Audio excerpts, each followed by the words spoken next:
This video is titled "The End of Russell Westbrook." I think this was made like slightly before he announced that he retired. But yeah, Russell Westbrook retired, man. Congrats to a legend. Russell Westbrook is a real legend, though. Like Russell Westbrook is a real deal legend. Like he gotta be top. I want to say top 5. I'm gonna say top 10 for sure. Russell Westbrook is definitely a top 10 point guard. He may be damn near top 5. But Russell Westbrook, that nigga, bro. I ain't gonna lie. He one of the ones. But let's see this video. Make sure you hit that like button, subscribe to the channel. There's not one player I've seen to play as hard as Russ does every single night. As a superstar. This is a Hall of Famer. Yeah. Later in his career, that's coming off the bench, and he's okay with it. He shows up every single night. He plays when he's supposed to play. If you're going to be a below-average three-point shooter, you at least got to be able to play some defense, and that's just not what Russell Westbrook does. He wouldn't touch free agent Russell Westbrook in a million years. So a couple of days ago, an NBA scout got asked a pretty normal question. It wasn't about Russell Westbrook, but it was about the Miami Heat. And the question was, which veteran should the Miami Heat think about signing now that LeBron James is off the board and they've got a gigantic hole at the point guard position? Obviously, Russell Westbrook's name was floated out there, and this is what came out of that scout's mouth. I wouldn't touch Russell Westbrook in a million years. Damn! Saying that you can't rely on the guy. He said, sure, he'll give you some big nights, but he can't shoot. He plays his own way. He won't fit into the system, and he doesn't really defend. And he closed it out by saying that if you're trying to build something that actually wins, you don't put Russell Westbrook on your team. And as a do y'all think that, bro? Do y'all think, like, what? I think Russell Westbrook could have came off the bench for the Heat, bro. What you mean? They just wanted Russ out the league. Russ say, fuck that. I'm finna just retire, bro.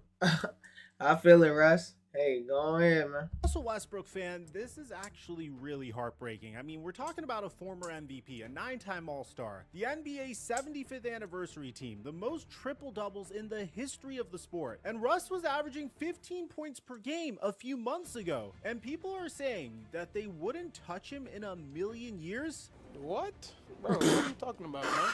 So this quote went everywhere. I saw it on my Instagram feed, I saw it on X, and almost nobody bothered to check where it came from or what else was in that same story. Because here's what I found out when I went and looked. That scout said it to a Miami newspaper, and in that same story, from that same reporter, there's a second quote about Russ that's honestly a lot worse. And when I looked at that second quote, I found something that flipped this entire video upside down. That second quote is 3 years old, and half the internet just ran it last week like it was breaking news. But that still doesn't answer one of our biggest questions. If this is the case, why is it August and why does Russell Westbrook still not have a team? Could this really be the end of Russell Westbrook? Well, yeah, it was a Russell Westbrook video each and every offseason, primarily because I was a huge fan of his, particularly in his prime, and not so much when he was a member of my favorite basketball team, the Los Angeles Lakers. So we're gonna break all that down. Before we get to the content, we are still running a massive GTA 6 giveaway. All you have to do to enter is subscribe.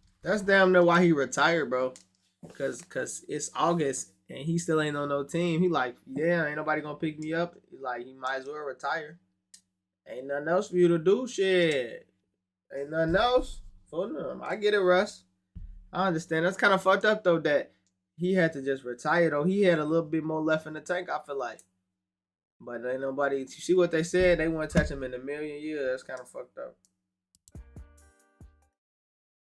Mic check 1 2 1 2. What's going on, everybody? So let me set the stage because some of you guys might not realize how bad that this has really gotten. It's August. Free agency opened over a month ago. Russell Westbrook still does not have a job. He turns 38 years old in November, and if somebody signs him, it'll be his 19th NBA season. ESPN has him listed as one of the notable free agents left on the board, right next to DeMar DeRozan, Bradley Beal, and Jonathan Kuminga. Evan Siddery posted a couple weeks back that Russell Westbrook isn't generating much interest, if any, and that it's looking likely that he opens the season without a team. He pointed out Russ has been on 7 teams in 9 years and floated that this could be the finish line for a Hall of Fame career. And Keith Smith over at Spotrac, you know, one of those cap experts, basically said the same thing. If nothing lands soon, then this is probably it for Russ. And I want to be fair here. This isn't a video where I'm just going to pile on to Russell Westbrook. The whole league is frozen right now. Bobby Marks laid it out at ESPN, and the numbers are wild. there are no teams with cap space. Most teams with open roster spots have nothing but the veteran minimum to offer. Out of 421 players under contract, 315 of them were already sitting on that same roster at the end of last season. Only about 29 guys changed teams in free agency league-wide. That's kind of crazy to think about. For the first time in NBA history, more players changed teams via a trade as opposed to signing in free agency with a new team outright. So it's not like Russell Westbrook is the only guy sitting at home, by the way. DeMar DeRozan's out there. Bradley Beal's out there. Bruce Brown. What happened? Bruce, come on, man. Where DeMar gonna go? DeMar better not retire. Bradley Beal, yeah. Bradley Beal could produce, but like, he ain't really one of those. Ooh, let me get him play. You know, I wouldn't. You know what I'm saying?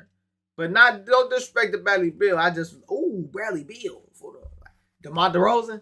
Oh no. Russell Westbrook. Oh no. This guy. He a championship. He got a championship though with the Nuggets. But yeah. He's out there. James Harden is tech. James Harden.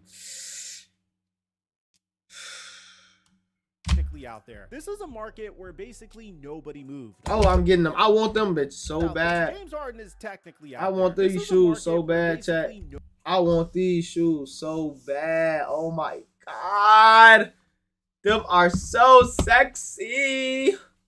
If you know, you know. nobody moved. But those other guys don't have a scout on record saying that they wouldn't touch him in a million years. So let's figure out what's going on with Russell Westbrook specifically. Now, I know what people are going to say in the comment section, and I could probably tell you didn't even make it to the 5-minute point of the video if you're saying this, but a lot of people might run to the comment section and just say, Mike, Russell Westbrook's washed. but here's the counter argument to that. If you look at what this man did last season, none of it adds up. Russ played 64 games for the Sacramento Kings, and he started 58 of them. He averaged 15.2 points, 6.7 assists, He producing. 5.4 rebounds, 1.3 steals, 29 minutes a night. That's what I'm saying, bro. He producing, And you might be gang. thinking, But Mike, he's a terrible three-point shooter. well, here's the craziest part of all. My number one knock on Russell Westbrook was how he was always a below average three-point shooter. And it got so bad that when he was on the Los Angeles Lakers, he was called this.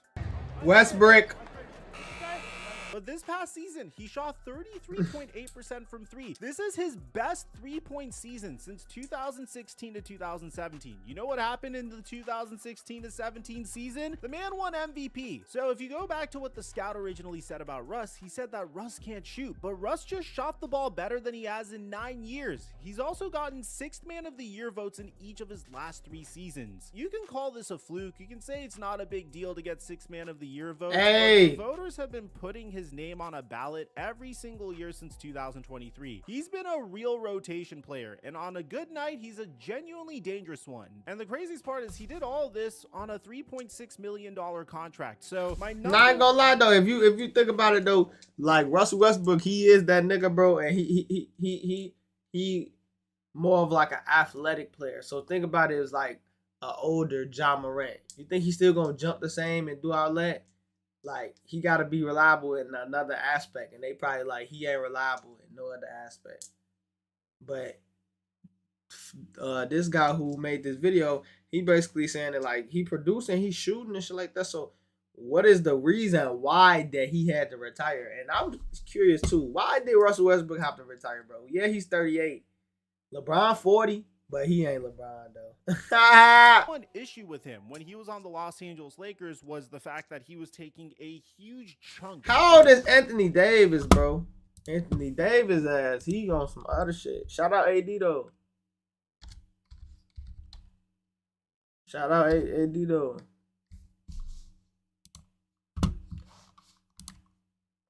Age 33. Okay. Yeah, he ain't. Cap space on top He of actually being a got. questionable basketball He just. fit. His Like we ass talked just. about it ad nauseum on this tweaking. YouTube channel, building a big three around superstars. Hey, he's and still the young, rest low of the key. roster with veteran minimum contracts don't work anymore. But on top of that, if you build a big three that just fundamentally doesn't work with just one another, ain't you're gonna reliable. get what happened to the Russell Westbrook era Lakers. Now, the craziest part of last year is Russ's $3.6 million contract was non-guaranteed. Sacramento could have cut him at any point for free with no penalty, and they never did. Instead, he started 58 games. Now, obviously, any YouTuber could come out here and give you some great statistics about one of his favorite players and then end the video right then and there. But that's not how I do things on this YouTube channel. There's another side to this coin, and the case against Russell Westbrook is so real. Let's start with the one thing that has always been a weak point for Russell Westbrook, and that's efficiency. Russell Westbrook posted a 52.8% true shooting percentage last season. Now, for those of you guys that don't know, true shooting is just a way of measuring how many points you get per shot with threes and free throws counted properly. One number, how efficiently you score. The league average sits somewhere around 57 or 58, so Russell Westbrook is not even close. He's been below league average at true shooting percentage for years. At the same time, his estimated on-court impact is roughly -2 per 100 possessions. So while the basic statistics still look good, the impact metrics still say that his team is worse when he's out there. That gap right there is the whole argument. Every front office in the league is staring at these statistics. And then there's the elephant in the room. The Sacramento Kings were trash last year. They were 22-60, tied for the worst record in the Western Conference. Damn. Volume scoring on a 60-loss team is the cheapest stat in basketball, and everybody that's watching this video knows it. There's one more thing, and I genuinely have not seen a single video mention this. Russell Westbrook's season didn't end, it stopped. He hurt his right foot. The MRI came back with irritation in the joint of the big toe, and he hasn't played a basketball game since March 19th. He missed the last 11 games. He never got a return timeline. He was just done. So a 37-year-old whose entire value is built on being the most physically relentless human being on the floor limped out of the season with a foot problem and no public update. You don't think teams are thinking about this? They absolutely are. Makes sense. Many people think their only options to get out of debt are making minimum payments, bankruptcy. Let's go back to the Miami Heat for a second, because this part's... That makes sense, though. I ain't gonna lie. Like I just said, he known for, like, being explosive and dunking niggas and shit like that and being fast. And especially if the injury you had was a foot injury, yeah, they on some, yeah, his ass old. way more important than you think. That scout quote came from Ira Winderman at the South Florida Sun Sentinel. But the bigger Miami story that week came from Barry Jackson at the Miami Herald, who's covered that franchise forever and is about as plugged in as it gets down there. Jackson reported that a source with relationships around the coaching community told him something, that a coach Eric Spoelstra trusts privately advised the Miami Heat not to sign Russell Westbrook. And the reason that was given was because Russ is difficult to coach. So think about how differently this lands. A coach is going to Eric Spoelstra and literally telling him, don't sign this guy. This is a way different weight class than a scout just saying, hey, don't sign Russ because he doesn't have a jump shot. And that's the version that ran on every site in America this week, except Barry Jackson went back and clarified that this info was given to him in 2023. This was after the Utah Jazz waived Russell Westbrook 3 years ago. That was never new. Yahoo ran it, Heavy ran it, Larry Brown Sports ran it, Fadeaway World ran it. Every one of them framed it as fresh reporting on why the Heat are passing on Russ in 2026. It's always some backdoor ass, bro. There's always some backdoor stuff going on, bro. He literally persuaded the Heat. Not persuaded. The Heat damn near did persuade them. Like, don't sign Russ. And now because he did that, Russ essentially had to retire, because if he was going to go anywhere, he would have helped the Heat win, like, for a few more years. Shit. He could have probably helped the Heat do something. I don't know about when, but he could have helped them got fired. Shit, is Russ, but like they just said, he got a foot injury, so it wasn't really looking too good. But that's just crazy. There's always some backdoor stuff that are like force a player to retire, just like Melo, shit, just like somebody else too. They force a lot of players to like kind of retire though.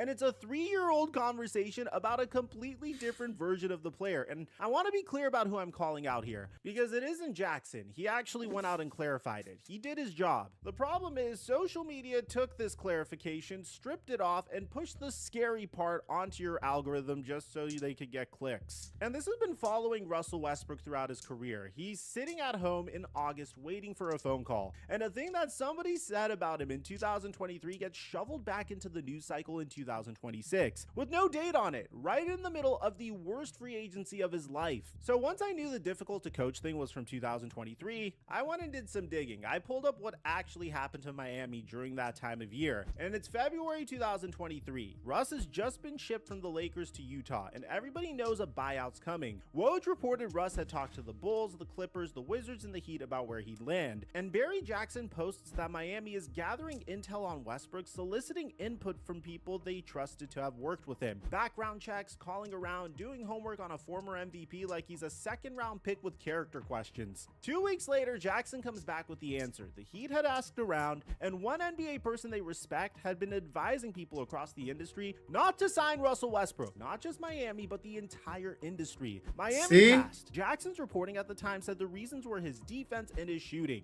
and the shooting number he cited was brutal at the time. Russ had shot 29.6% from three with the Lakers that season, 29.8% the year before, and about 30% for his whole career. See what I said? Always some back door. In 2023, made some calls, heard he's a problem, saw a guy shooting 29% from three, and said, Yeah, we're good on this. 3.5 years go by, 4 different teams, 2 sixth-man campaigns. He fixes the shooting, gets it up to 33.8%, the best mark he's had since he was an MVP, and Miami looks at him again in 2026, makes the same calls, and gets the same answer. He solved the thing they said was the problem, but it didn't matter, because the problem was never the jump shot. What about his former team? Well, Doug Christie coached Russell Westbrook every single day last season. 82 games worth of practices, film sessions, flights, timeouts, losses. In 58 of those games, Russ started for him, and in December, Christie got asked about bringing him back, and he said, "I'm a big fan." He said he hoped Russ would be there, talked about what he stands for and how he goes about his business, and how much that matters for a locker room full of kids. He called it an honor to have him. Was he difficult to coach? Well, the man who actually coached him wanted him back on the record with his name attached, on camera, and it wasn't just the coach. Maxime Reynaud, he was a rookie center last year, his first year in the league, got asked about Russ in March and called him a legend of the game, said everything Russ tells them about basketball is worth picking up if you're smart enough to listen. So we've got 2 anonymous men who haven't coached him saying that he's poison, and a head coach plus a young team trying to figure it out who spent an entire season with him saying the exact opposite with their names attached. But guess which version made it into every headline in the country? And that's the part that gets me. That's what I mean when I said that the way this happened is way worse than the fact it happened. So what is Russ actually asking for?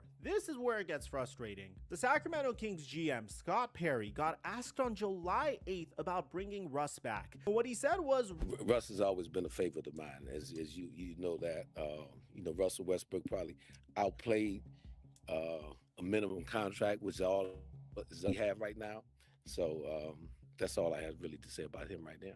Now, what do you think ended up happening after this? Well, a bunch of websites went out and said that Russ wants more than the veteran minimum. And that's not what he said. Perry didn't say that Russ is holding out. Perry said that Russ earned more than they can pay him. These are 2 completely different sentences, and the difference is a man's reputation. Now, on the cap side, Sacramento holds Russ's non-bird rights, which means they could technically go about 20% over the minimum, but they're bumping up against the tax line and a first apron hard cap. So realistically, it's the minimum or nothing. And Sacramento's rebuilding around Darius Acuff Jr. anyway. They already waived DeMar DeRozan. Jake Fisher reported that... What DeMar going? League executives don't expect Russ back at Sacramento at all. And here's the number that should embarrass somebody. The veteran minimum for a guy with his years of service is right around $3.8 million. But because the league subsidizes minimum contracts for older players just so teams don't just discriminate by age, a team's cap sheet only absorbs about $2.5 million of it. So $2.5 million against the cap for a guy who gave you 15 and 7 last year. And it was never about the money to begin with. Russell Westbrook has already made $349 million playing basketball. In 2017, he signed a 5-year, $205 million extension, which was the largest guaranteed contract in the NBA at the time. He's played on minimum deals for 4 largest. 17, he signed a 5-year, $205 million extension, which was the largest guaranteed. With who?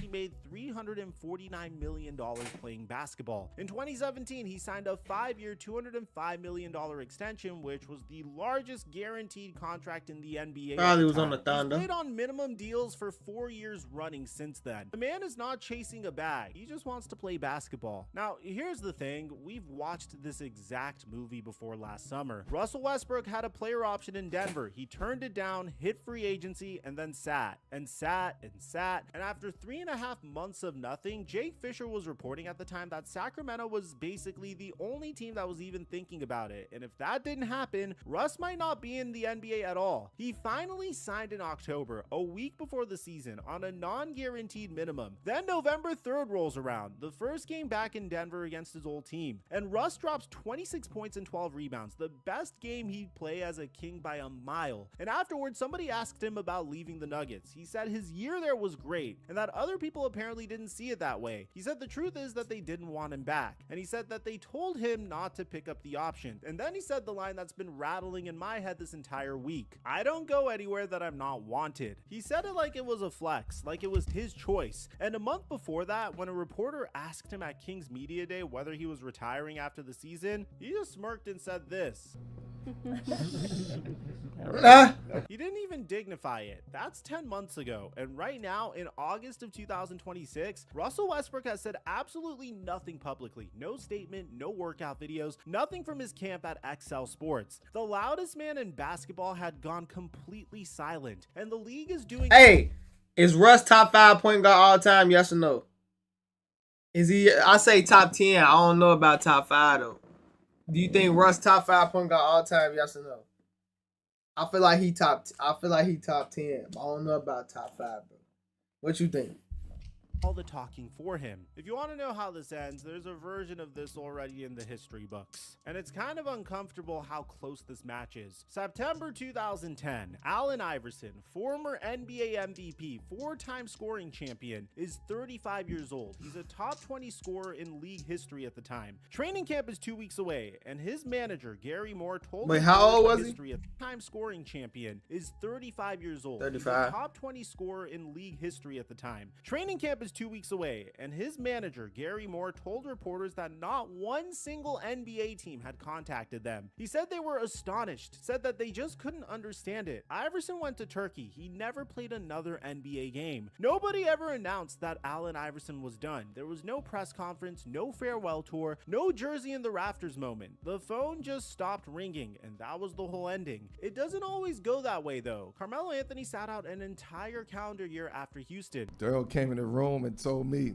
your services is no longer needed. Everybody said that Melo was finished, and Portland signed him in November and gave him 3. Everybody said Daryl came in the room. go that way, though. Carmelo Anthony sat He was out on the an entire Pistons? ringing, and that was the whole ending. It doesn't always go that way, though. Carmelo Anthony sat out an entire calendar year after Houston. Daryl came in the room and told me, your services is no longer needed. Everybody said that Melo was finished, and Portland signed him in November and gave him 3 more real NBA seasons. So the door isn't automatically shut. But Melo got that call from a team that needed a bucket and had nothing to lose. Look at who has roster spots right now and ask yourselves which one of these front offices is calling a 38-year-old guard with a foot. Nah, Brody at Hall of Fame for sure. All said and done.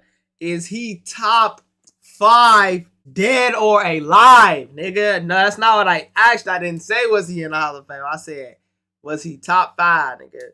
He top 10 for sure. He top 10 for sure. Is he top 5 though?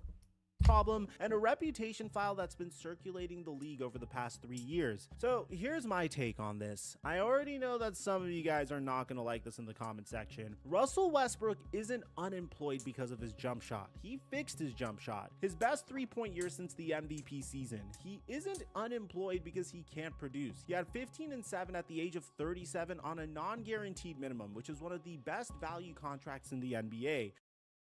He's unemployed because of a story that got written about him 3 years ago. And that story has now outlived every single thing he's done to disprove it. 4 teams, 3 sixth-man campaigns, a locker room full of rookies who publicly said he was the best thing that happened to their season. None of it touched the file. And the mechanism is the part that I can't get over. One anonymous scout asked about somebody else. One anonymous coach, from a conversation in 2023, laundered back into the news cycle as if it happened last Tuesday. That's it. That is what a Hall of of Fame career is getting buried under. My honest prediction is somebody does sign Russ, but it's Cap. probably going to be late September or early October, right around when camps open. The same Cap. thing as last year, because eventually a front office is going to do the math on $2.5 million against the cap for 15 points a His night. ass It'll be a retired. rebuilding team. It'll probably be a really bad team, and he'll go there and be a great teammate for a bunch of 20-year-olds, and nobody will really care. Which honestly is its own kind of sad, because the man told us himself, right to a camera, I don't go anywhere I'm not wanted.